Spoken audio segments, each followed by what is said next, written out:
buka dulu. Assalamualaikum warahmatullahi wabarakatuh.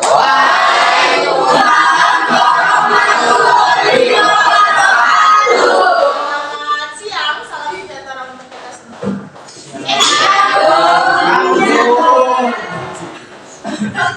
Untuk hari ini di persepsi terlebih dahulu seperti biasa kita persepsi menyebutkan apa ya? Terakhir apa? Nama Tuhan. Sekarang menyebutkan daerah di Indonesia, ya, daerah di Indonesia beserta hewannya. Hewannya mungkin ada di situ. Kemarin kan sudah belajar yang zona Asiatis, peralihan sama Australia. Ya, sebutkan satu daerah dengan hewannya satu. Komodo. Ya nanti dulu. Nanti. Oke, Abiu. Sumatera saja. Oke, Sumatera saja. Alfredo. Komodo. Wah, aku bilang komodo. Abrayan. Papua, Cendrawasih. Azra. Aku mau dulu. Oke. Azahra. Cantik. Papua. Aswan.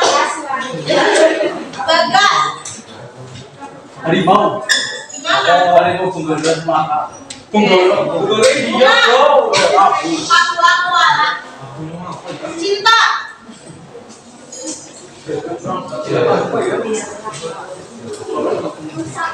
Gimana? Winokiana. Oke, Eva. Anwar dari Sulawesi. Oke, Faradila. Orang utan Sumatera. Farel. Goyang muara. Mana? Kalimantan. Felicia. Jawa Banten. Gilang. Gilang mana? Tapen. Oh iya. Tampil Kalimantan. Tampil Kalimantan. Eldayani. Gunung Cendrawasih Papua. Indra. Padang, Sumatera. Oke. Jenang. Sulawesi. Kevin. Lilis. Oke. Marsha. Walabi. Nadila.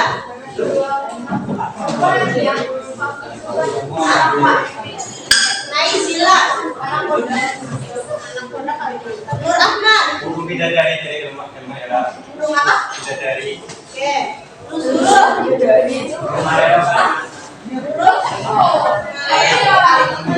Pinkan. Burung dalam di Bali. Revian. Latimus di mana? Rohna. Badak bercula satu di Bali. Badak bercula satu di mana? Ujung Kulon. Ujung Kulon itu di mana? Bali. Ujung Kulon itu di Banten. Badak bercula satu itu di Banten. Oh, Banten. Sabina. Kanguru berani kadat. Kanguru. Kanguru harusnya. Oh, yang Indonesia. Oke, mana? Oke, Siska. Harimau Sumatera di Jambi. Oke, Sri Nur Barka. Sumatera di Jambi. Veronica. Sudah lama sekian. Wama. Orang Kalimantan. Oke, Jonathan. Yuni. Zahrami. Jalak Bali. Zaki Akmal. Dari Sumatera.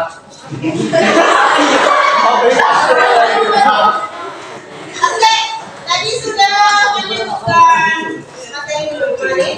Hari ini melanjutkan pembelajaran dari minggu kemarin. Sebelumnya, minggu kemarin itu sebenarnya membahas tentang apa? Masalah. Ada dua masalah, apa sama apa?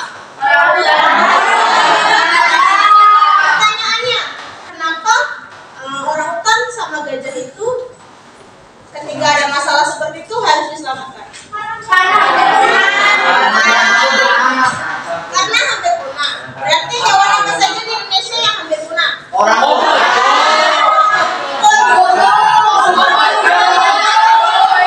Komodo bukan kodomo. Orang hutan diantaranya sama orang hutan, gajah. Nah, sekarang lanjutannya. Kenapa hewan-hewan itu hampir punah?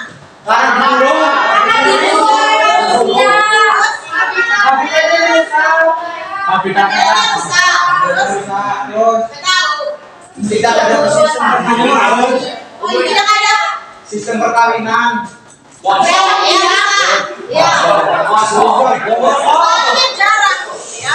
Terus pertanyaannya, kalau tadi sudah mau punah, penyebabnya dia mau punah itu apa? Terus pertanyaan, kenapa itu harus dilindungi? Kenapa sih? Misalkan dia mau punah, kenapa harus dicegah? Biar Indonesia masih punya hewan. Kalau Indonesia mau punya hewan, apa yang terjadi? Apa terasa? Karena bukannya luas. Terus Dia kosong, gak ada isinya. Rantai Oke, rantai makanan ini nanti bisa hancur. Itu bagus. Jadi pembelajaran yang kemarin sama hari ini itu adalah tentang konservasi dari hewan flora dan fauna di Indonesia. Kali baru fauna ini. Oke, silakan berkelompok. Sekarang berkelompok dengan kelompoknya masing-masing yang kemarin. Yo, silakan berkelompok terlebih dahulu.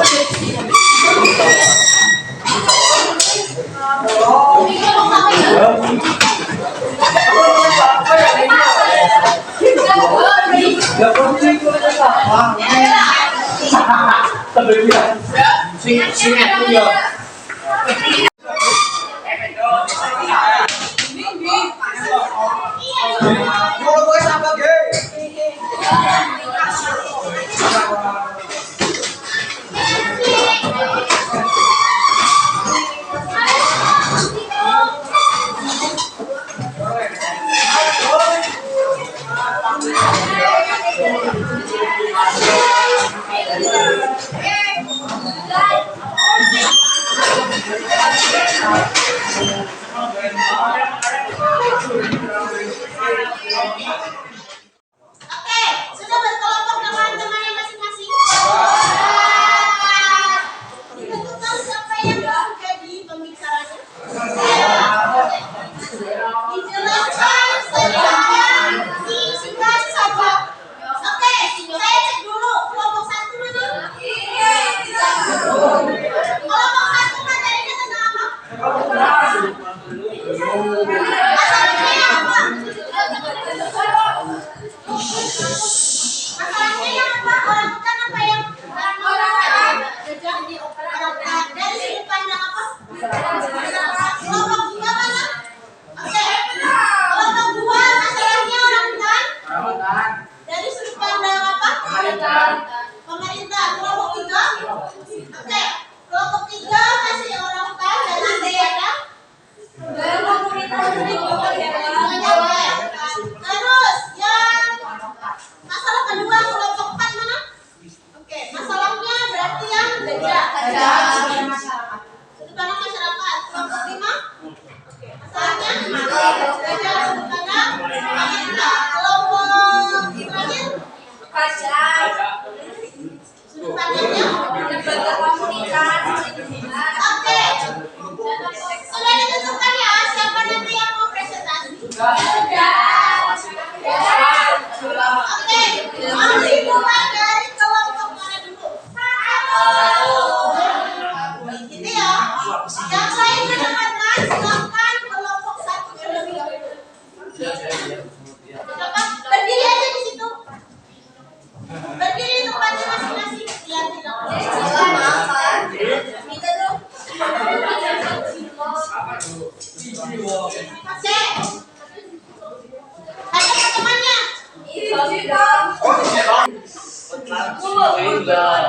Selamat siang, saya Jonathan Novita pertama, akan mengaksesikan penilaian orang hutan. Lebih keras ya mas. Ada kerumunan. Yang pertama mengenai masalah yang terjadi. 26.000 orang hutan terancam akan kehilangan habitat akibat deforestasi di Kalimantan.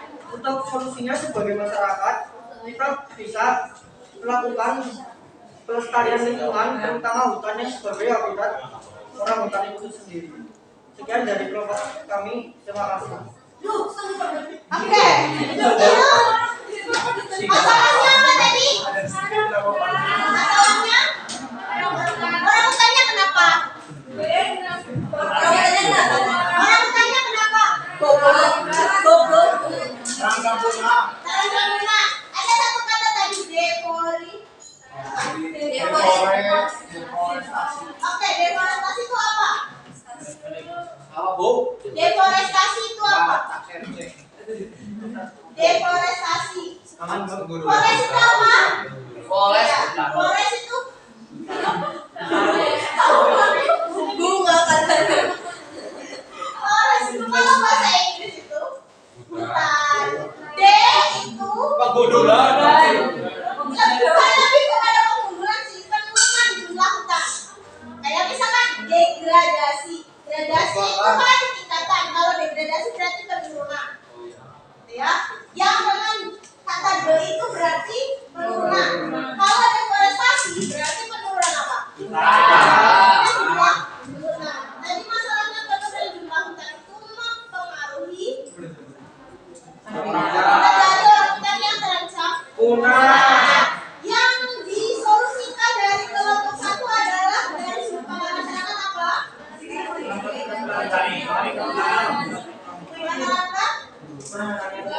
Pelestarian lingkungan. Ada lagi masukan dari kelompok lain? Melakukan regulasi lingkungan. Oke. Ada masukan? Nggak ada? Setuju semua apa enggak? Setuju sih, aku sih ya. Silakan yang kritik kurang baik. Oke, lanjut ke kelompok 2. Silakan presentasi. Perkenalkan bersama saya Sinar Mahesa Kurniasari, absen 17. Orang hutan mengalami kepunahan biasanya deforestasi dan kerusakan habitat yang terjadi karena konversi hutan untuk perkebunan sawit ataupun lahan pertanian. Orang hutan juga menjadi satwa liar yang harus dilindungi karena banyak memberi manfaat bagi alam dan manusia. Mereka juga berperan penting dalam ekosistem hutan di Pulau Kalimantan dan Sumatera. Penurunan tajam populasi orang hutan Kalimantan ini utamanya disebabkan oleh kehilangan habitat hutan. Kebutuhan global yang terus meningkat juga berdampak pada industri agrikultur, pertambangan, dan perkayuan. Kelapa sawit dan batu bara adalah penyebab utama. Dengan produksi minyak kelapa sawit saja telah berkembang 15 kali lipat dari 1980 ke 2014. Solusi pemerintah melakukan pencegahan punahnya orang hutan antaranya: 1. Konservasi di habitat aslinya. 2. Melarang perburuan orang hutan tanpa izin. 3. Melarang penjualan orang hutan secara ilegal. 4. Dan terakhir, membuat peraturan perundang-undangan tentang orang hutan. Terima kasih. Oke. Terima kasih untuk kelompok 2. Jadi silahkan memberi tanggapan. Tadi sudah diberikan penjelasan tentang ini. Disebutkan tadi deforestasi itu salah satu faktornya adalah penggunaan lahan perkebunan apa? Dari yang disampaikan kelompok 2 tadi itu, apakah sudah ada solusi dari pemerintah yang menyinggung tentang kelapa sawit? Belum ada. Tadi apa saja yang disampaikan dari kelompok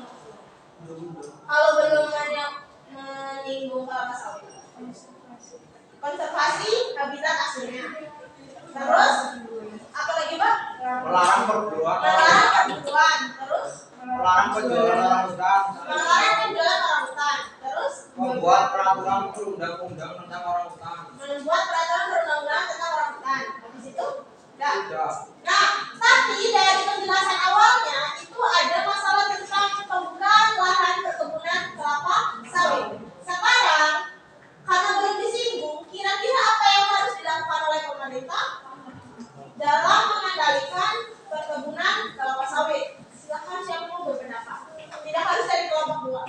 Melakukan pembatasan pembukaan lahan Oke, melakukan pembatasan pembukaan lahan. Bagaimana caranya? dengan membuat undang-undang.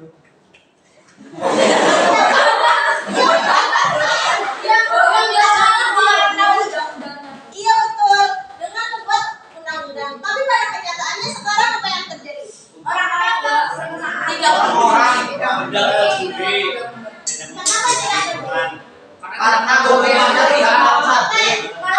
Angkat tangan dulu siapa yang kamu apa?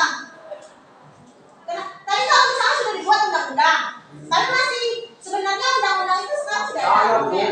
Hukumnya terlalu lemah pertama, terus jarang diketahui orang. Oke. Gitu. Oke ya, berarti hukumnya terlalu lemah. Sebenarnya undang-undang itu ditujukan untuk siapa? Untuk masyarakat, Semua orang Indonesia. Oke, seluruh warga Indonesia. Dalam hal ini kalau mau membuka lahan kelapa sawit, siapa yang berkebutuhan di situ? Yang punya keberagaman. Perusahaan. Kayak PT ya, betul ya. Jadi yang punya lahan sebenarnya itu lahannya rakyat. Itu ya, lahannya rakyat. Aslinya hutan. Kan, aslinya hutan. Kemudian ada pembukaan lahan kelapa sawit. Jadi hutannya dihilangkan, bentuknya kelapa sawit itu kayak apa sih? Kayak besar-besar. wujudnya kayak kertas. Oke, pokoknya kayak buat kelapa. Ya. Apakah orang kita bisa hidup di pohon kelapa? Jadi masalahnya adalah adanya penggunaan lahan kelapa sawit membuat deforestasi dari hutan di Kalimantan dan Sumatera. Jadi orang hutannya mulai terancam sehingga jadi tadi di kelompok 2 perlu ditambahkan terkait tentang apa tadi yang Jonathan sampaikan? Membuat undang-undang. Membuat undang-undang tentang apa? Pembatasan. Sekarang kalau sudah undang-undangnya sudah dibuat, tapi ternyata masih jalan tuh pembukaan lahannya. Disanksi Bu. Sanksinya harus tegas. Dendanya harus tegas, didenda, Berantas orang-orang Di penjara. di penjara. Buku mati. Oke, itu ya. Jadi itu yang harus dilaksanakan oleh pemerintah terkait tentang masalah dari deforestasi di Kalimantan atau di Kalimantan atau di Sumatera. Orang hutan letaknya di Kalimantan atau Sumatera. itu ada tambahan lagi buat kelompok 2? Cukup. Berarti sekarang kelompok 3. Kelompok 3 mana? Sini Bu. Oke.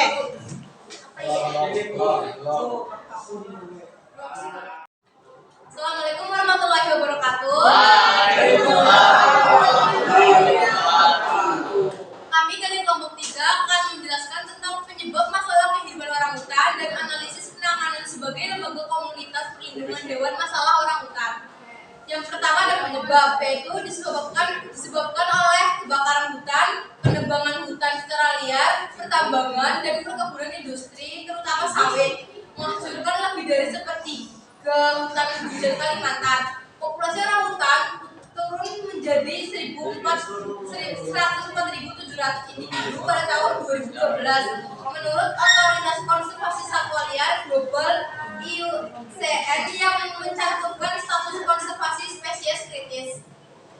Yang kedua ada analisis penanganan sebagai lembaga komunitas perlindungan hewan masalah orang hutan, yaitu dengan cara melakukan penangkaran orang hutan di Taman Nasional Tanjung Puting di Kalimantan Tengah, Usaha yang paling tepat untuk mencegah turunnya jumlah orang hutan adalah dengan menghentikan pembukaan lahan hutan dan terutama yang mengembangkan perkebunan karet alam berintegrasi tersebut telah menyediakan lebih dari 9.000 hektar atau hampir 50% dari lahan konsesi yang dikelolanya untuk kawasan konservasi bagi orang hutan dan biodiversity yang ada di dalamnya. Terima kasih. Wassalamualaikum warahmatullahi wabarakatuh. Waalaikumsalam warahmatullahi wabarakatuh. Oke, tadi harusnya ngomongin tentang apa? Tentang orang hutan dari sudut pandang komunitas, perlindungan. Oke, jadi kamu tahu itu nggak yang komunitas pecinta hewan? Contohnya apa? Kucing. Enggak. Maksudnya organisasinya contohnya. Wajib petualang channel. Like adventure. Si gundul biasanya ya. Masak. Nah, Jangan ada negeri. kalau misalkan sebagai komunitas yang seperti itu, perannya dia itu seperti buat apa maksudnya itu? Buat edukasi. Oke, iya. Siapa namanya? Haji. Itu buat apa tadi? Edukasi. Mengedukasi. Jadi, fungsinya lembaga komunitas itu adalah untuk mengedukasi masyarakat. Karena mungkin tadi edukasi dari pemerintah itu kurang. Nah, kalau lembaga komunitas itu kan biasanya lebih dekat dengan masyarakat. Dia punya media sosial, ya, lebih jangkauannya lebih luas. Jadi dia masih punya daya tarik yang lebih besar untuk masyarakat, apalagi kaum muda kayak kalian. Kamu tahu orang yang hidup di hutan yang orang ganteng, blasteran ini? Namanya itu. Andre. Nah, bojone Oke, yang belum tahu siapa? Yang baru tahu. Jadi, akan dikasih tahu aja kalau itu tuh ngapain? Mana lu?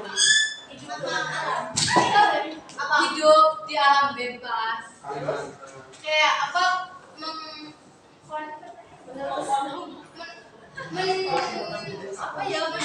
Mendeteksi. Oh iya Bu. Kayak mengawasi apa ya? Hewan-hewan yang ada di hutan. Mengawasi hewan-hewan yang ada di hutan. Kemudian daya tariknya apa? Kemudian apa yang harus kita lakukan? Itu adalah salah satu contoh dari lembaga atau komunitas pecinta hewan aja sih, tapi lingkungan dan sekitar. Iya, itu untuk kelompok 3. Berarti sekarang lanjut ke kelompok 4. Oke, sebelum itu tuh tadi masalah yang pertama tentang hutan. Kenapa harus dilindungi orang hutan? Karena tadi bagaimana cara melindunginya?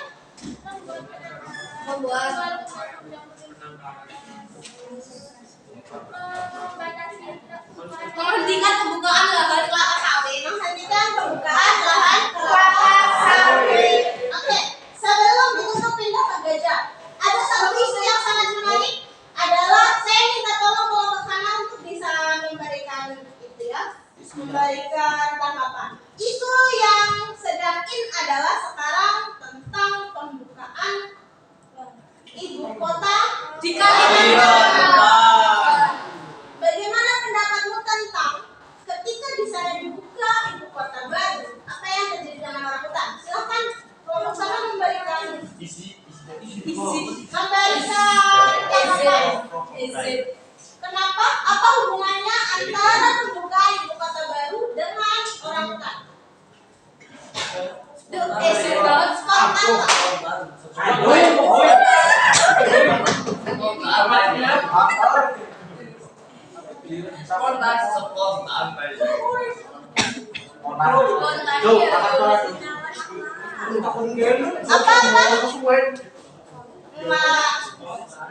Ada yang mau? Oke, apa? kota di ibu kota baru membutuhkan lahan yang dimana lahannya itu tak sedikit. Hal ini bisa mengancam habitat orang hutan. Oke. Nah, tapi kan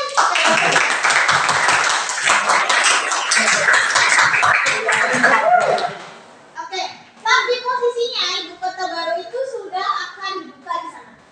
Nah, bagaimana caranya ketika pembukaan ibu kota baru itu tetap terlaksana tanpa merusak habitat orang hutan? Mungkin itu parah. mungkin pembuatnya apaan? Apa yang dulu baru kamu? Mungkin dibuat apa, dibikin itunya apa namanya? Dibikin ibu kotanya itu di apa, di kota-kota yang besar di Kalimantan, jadi nggak mengandung lahan-lahan hutan yang di sana. Oke, sip. Lagi. Tuh, membuat dengan cara apa? Buat cegah alam. Oke, pembuatan cegah alam lagi. Lagi. Siapa? Farah mau menyampaikan? Membuat penangkaran. Oke, membuat penangkaran. Bisa dipastikan nggak ya? Nah, sekarang kalau misalkan sudah mau dilaksanakan tuh, sudah mau dilaksanakan, bagaimana biar tidak terlanjur ketika nanti sudah dibuka, tidak merusak orang hutan?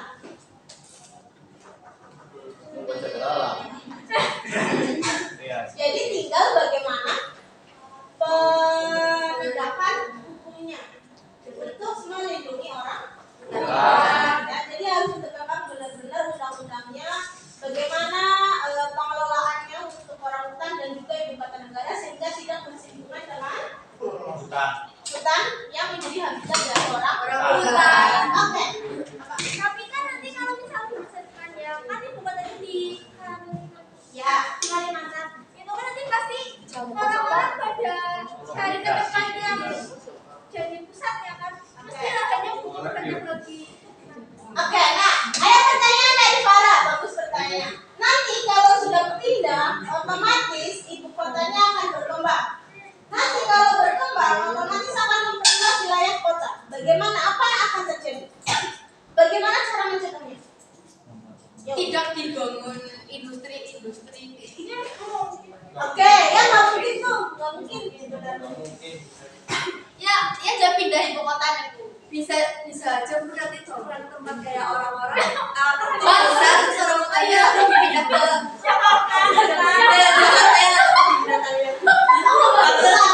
Nggak bisa.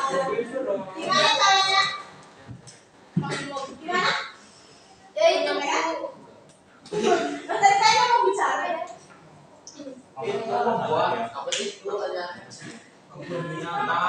Pembahasannya. Kebun binatang tidak cukup panas. kebun khusus orang hutan.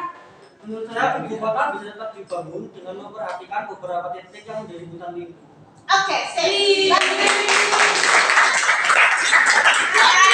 Dalam pembangunan sebuah kota itu ada yang namanya rencana tata ruang wilayah. Jadi nih, dalam membentuk sebuah kota harus ada rencananya dulu. Daerah ini nanti yang mau jadi pusat. Daerah ini nanti yang jadi kawasan lindung. Nanti setelah itu dibuat undang-undangnya. Misalkan di kawasan lindung, misalkan Purbalingga nih. Purbalingga kawasan lindungnya itu daerah mana? Serang. Serang. Gitu ya. Di daerah Serang seharusnya akan dibatasi beberapa pembangunan yang tidak boleh dibangun di Serang karena itu daerah lindung. Kalau daerah lindungnya rusak, otomatis daerah yang bukan lindung akan ikut rusak. Kenapa misalkan Serang tinggi? Kalau misalkan Serang dibangun semuanya, nggak ada pohon, hujan, banjir. Longsor. Ya, banjirnya bisa sampai Bukesari. Kalau Bukesari daerahnya tinggi. Kan tidak? Ya tapi kan lebih tinggi daripada kota. Ya kan? Tapi lebih rendah daripada Serang. Nah. Jadi bagus jawabannya Yonatan tadi. Bagaimana caranya?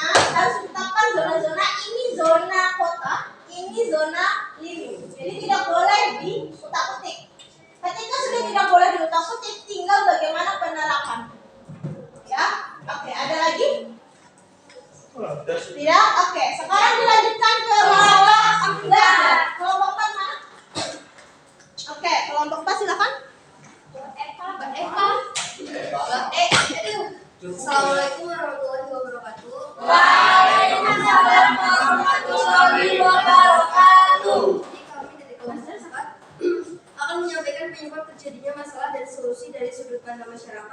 mengenai masalah gajah.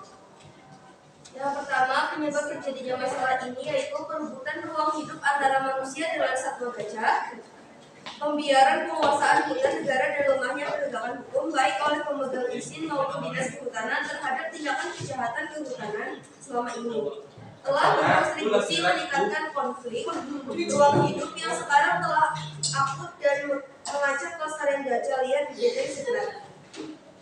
Kemudian untuk solusinya dengan cara dilakukan oleh konsorsium Benteng Sebelat seperti melakukan patroli rutin, peningkatan kapasitas masyarakat sampai dengan membangun tim satgas mitigasi dan penanganan konflik, melaporkan kejahatan satwa dan kejahatan kehutanan kepada aparat penegak hukum, masih belum mampu memberikan pengaruh yang signifikan terhadap keselamatan baik habitat maupun satwa yang memiliki fungsi ekologis penting ini. Terima kasih. Oke, ada tanggapan dari kelompok lain? Masalahnya tadi apa? Gajahnya kenapa? Gajahnya kenapa? Maupun aku, karena ada perebutan ruang hidup antara manusia dengan satwa gajah. Tadi penyelesaian masalahnya? Dengan cara dilakukan konsorsium Benteng Sebelat seperti melakukan patroli rutin dan peningkatan kapasitas masyarakat sampai dengan membangun tim satgas litigasi dan penegakan konflik. Oke, jadi masyarakatnya membangun tim satgas, kayak tim satgas konflik. Jadi masyarakat itu dibangun tim satgas untuk membantu dalam memantau gajahnya persisnya di mana, gitu ya. Tidak ada tanggapan? Tidak. Nanti lanjut ke kelompok. Tidak. Bagaimana? Oke, yuk. Siapa mau presentasi? Ya. Assalamualaikum warahmatullahi wabarakatuh. Waalaikumsalam warahmatullahi wabarakatuh. Ini kelompok 5 akan menjelaskan tentang apa keberadaan gajah di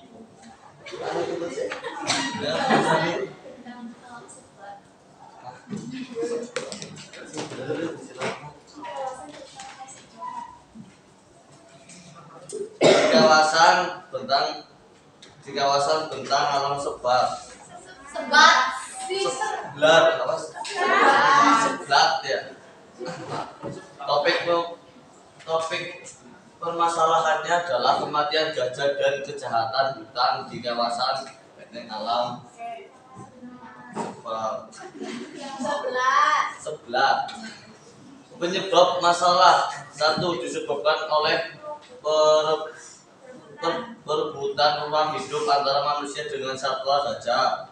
2. Konflik antar manusia dan gajah liar hampir terjadi setiap hari. 3. Masyarakat menganggap gajah sebagai hama. Penanganan yang tepat jika kita berperan sebagai pemerintah untuk masalah gajah. 1. Pemanasan global pemasangan global positioning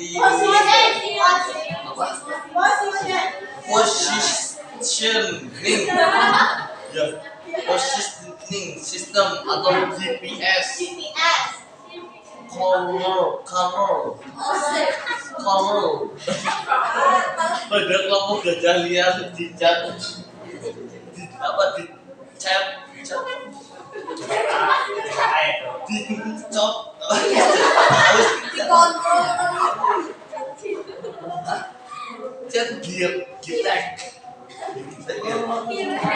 Dicat Girek Kabupaten Aceh Utara, Mila Kabupaten Pidi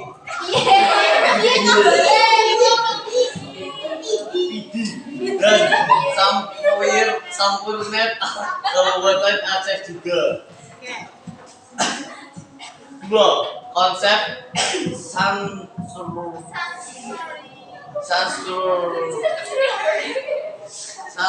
Sansuring dilakukan gajah Sumatera saat ini.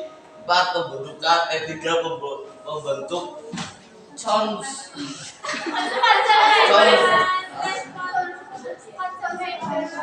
Conservation Response unit atau CRI untuk penanganan konflik gajah dengan manusia. Sekian, terima kasih. Oke, jadi yang apa semuanya intinya apa dulu dijelasin apa dibahasnya. Apa ini nih? Enggak tahu bisa juga. Oke, intinya apa? Dibahas dulu. Nggak usah pakai bahasa yang rumit. Intinya kayak penyebab gajah itu punah itu kayak perebutan ruang hidup antara gajah sama manusia. Karena kan gajah masuk ke ladang-ladang tani di kawasan pemukiman. Terus untuk penanggulangannya itu dari pemerintah sendiri ada kayak pemasangan GPS di gajah biar kayak gajahnya terpantau ada di mana biar kalau itu bisa ditangani. Terus ada juga penunjukan ya itulah. Terus ada juga kayak misalnya petani itu kayak nanam, dikasih edukasi buat nanam apa namanya tumbuhan-tumbuhan yang nggak gajah sukai biar gajahnya nggak masuk ke ladang. Oke, sip. Bagus ya. Jadi dari pemerintah itu ada program pemasangan GPS. Jadi begini, masalahnya gajah itu adalah gajahnya itu sering jalan-jalan ke daerah pemukiman. Ya. Nah, apa yang terjadi ketika gajahnya datang ke pemukiman? Meresah, ya kan? Kamu udah pernah ketemu gajah? Oke, di kebun binatang kan di kandang. Bayangkan ketemu di Iya itu gara-gara waktu itu proyek emas. Bukan di Jogja di sebelum binatangnya. Ya sumpah. Oke ya. Jadi begini, bayangkan itu kamu ketemu gajah, tapi gajah liar, bukan gajah yang bisa ditumpaki sama albedo. Liar itu tumpaknya apa yang terjadi ketika kamu ketemu gajah liar? Injek. Kalau misalnya kita ketemu tapi yang ketemu adalah ladang pertaniannya, nah, tadi tujuannya pemasangan GPS itu buat apa? Buat tahu lokasi gajah. Buat tahu lokasinya. Jadi begini, ada gajah. Kalau kita pemerintah itu ada dinas lingkungan hidup dan lain sebagainya kan? Nah, itu dipasangin GPS, dikalungkan atau dipasang di kaki atau dipasang di telinga dan lain sebagainya. Itu gajah. Jadi bikin bagaimana sedemikian rupa dibikin biar tidak besar. Sekarang kan teknologi sudah besar banyak. Nah, nanti kalau GPS itu kan kamu bisa pasang posisi ya kan, sekarang bisa misalkan kamu sama aslinya.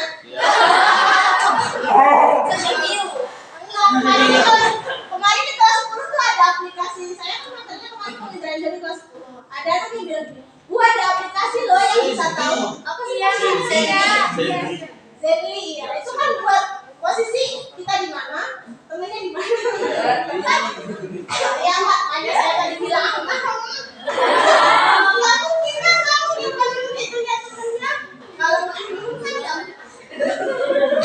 Jadi, nah itu fungsinya, gajahnya dikasih GPS, kita bisa mantau, kita bisa mantau. Kalau sudah dekat sama daerah pemukiman, akan segera dihalau. Bagaimana menghalaunya? Buat benteng. Ya. Benteng manusia. Intinya dihalau biar tidak masuk ke pemukiman. Itu yang dilaksanakan pemerintah. Jadi memang sudah ada program pemasangan GPS. Tapi kadang ada masalah juga. Kemarin ada berita lagi terbaru, ada satu gajah yang dipasang GPS itu ternyata mati. Bangkainya tidak ada dagingnya. Ya, jadi diambil dagingnya. Ya, jadi ada masalah tentang perburuan gajah. Bagaimana cara gajah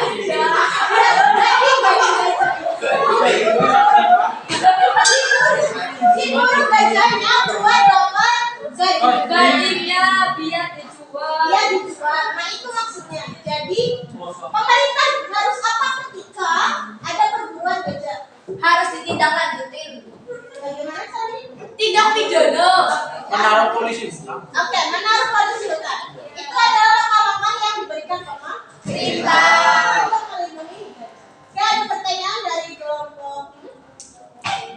Cukup. Jadi kelompok terakhir kelompok. Aman? Yuk. Baik, seperti yang kita dapat ketahui dari artikel tersebut, sungguh sangat memprihatinkan apabila banyak gajah yang mati tanpa diketahui tersebut. Kita sebagai dalam sudut pandang sebagai komunitas cinta hewan, kami ingin melakukan penyuluhan bagaimana pentingnya untuk menjaga hewan yang ada di sekitar kita, agar masyarakat sekitar juga tahu gimana pentingnya untuk menjaga satwa-satwa liar, apalagi satwa-satwa endemik yang ada di Indonesia. Kita juga mungkin bisa melakukan penggalangan dana agar kita membuat tempat konservasi hutan agar hewan-hewan tidak hanya gajah bisa dilindungi. Oke. Ada tanggapan? Tadi bagus yang terakhir ada penggalangan dana. Contoh penggalangan dana buat hewan-hewan ada yang pernah dengar? Enggak, Bu, saya enggak. Kemudian ada begitu loh. Itu Bu ya di lampu merah. Itu bencana. Ada juga. Ya, kamu tahu tulus? Tahu.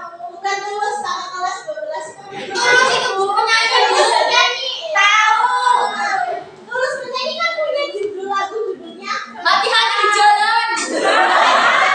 yang berkaitan dengan Indonesia. Itu punya judul lagu judulnya gajah. Jadi kalau dari yang pernah dilakukan tulus itu, dari gajah yang dibuat lagu itu, dia beberapa persen dari hasil penjualan albumnya diarahkan untuk pemeliharaan baik gajah. Ya. Kemudian selain itu juga ada pemeliharaan, misalnya gini, kalau artis biasanya kan ada merchandise-nya. Misalkan tumbler gambar gajah dan tulisnya. Terus misalkan buku atau notebook kayak gitu. Nah nanti kan fansnya pada beli tuh. Jadi misalkan tuh artis ya membuat merchandise. Terus untuk penjualan ke fansnya. Nanti yang fansnya yang beli, nanti sebagian hasil dari penjualannya itu didonasikan untuk menggalang dana pelestarian hewan-hewan yang sudah punah. Itu adalah salah satu contoh dari komunitas dari pecinta tidak hanya gajah sebenarnya, di luar juga banyak. Jadi ya, oke, ada pertanyaan dulu tentang gajah. Masalah tentang gajah.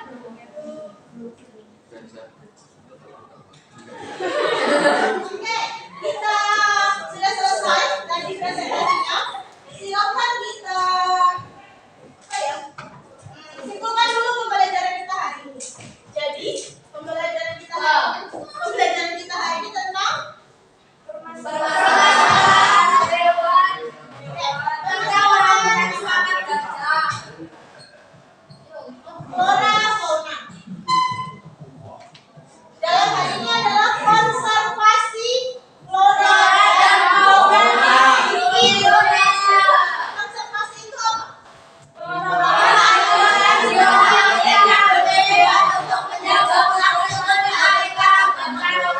Intinya aja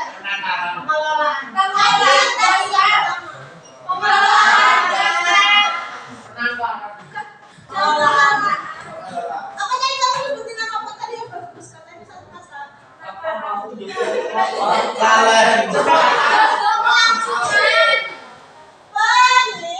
Perlindungan. Jadi konservasi itu perlindungan flora dan fauna. Nah, yang saya sajikan kepada kalian itu adalah permasalahan dari beberapa hewan-hewan yang ada di Indonesia.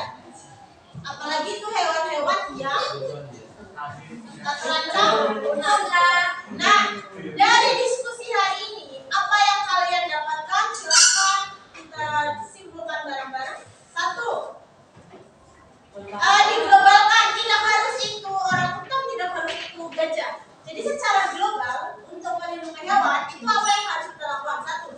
menjaga ekosistem. Membuat undang-undang satu, menjaga ekosistem, menghentikan kebukaan konsentrasi masyarakat, menjaga keamanan buruk, terus menghentikan pembukaan lahan. Itu beberapa langkah yang bisa kita lakukan untuk melakukan konservasi flora dan fauna. Jadi begini, kalau kita melindungi hewan, otomatis kita melindungi habitatnya. Habitat itu kan pohon, jadi kita juga melindungi floranya. Tidak bisa tuh hewannya dilindungi, tapi pohonnya dibabat. Bisa. Jadi konservasi flora dan fauna itu harus sebagai satu kesatuan. Harus ada sistem yang baik, satu dari masyarakat, dari pemerintah, sama dari lembaga komunitas. Gitu ya. Kalau misalkan besok ada nih dari kalian yang jadi pemangku kepentingan di pemerintah, apa yang harus dilakukan? Benar-benar dilakukan sehingga hewan-hewan itu tidak punah. Nanti kalau hewan-hewan yang punah, kita sendiri yang tidak bisa merasakannya. Misalkan nih, kamu sekarang masih bisa lihat gajah, tapi kalau hewan yang punah, anaknya kamu, cucunya kamu nggak akan bisa lihat gajah. Bisa lihat fotonya. Sahur gajah dulu. Kayak juga lihat dinosaurus bu, ya kan itu sudah punah karena lihat ada fotonya. Nah, kita itu hidup berdampingan ya. Kita itu hidup berdampingan dengan flora dan fauna. Jadi seharusnya memang kita jaga, ya saling menjaga. Kalau kita tidak mau diganggu sama hewan, kebetulan kita sih nggak ada hewan gajah, maksudnya. Tapi mungkin bisa jadi di daerah yang banyak. Di sini ada nggak sih yang rumahnya kebun terus ada gajahnya? Nggak ada.